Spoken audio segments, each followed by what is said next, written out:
Napakaganda ng ating umaga mga kapamilya. Ito po si Father J-Boy at tayo na po at magkapet padasal.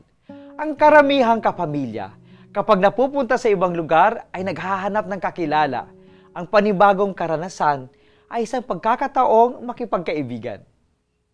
Sa kasisimulang klase o trabaho, mainam na huwag matakot makipagkaibigan.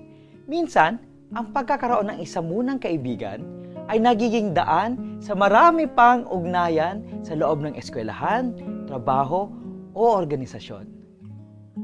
Higit sa lahat, lalong nagiging madali at kaaya-aya ang ating simulain kung merong katotong nagiging gabay sa mga bagong pamamaraan at nagiging pahingahan ng loob sa panahon ng pagsubok.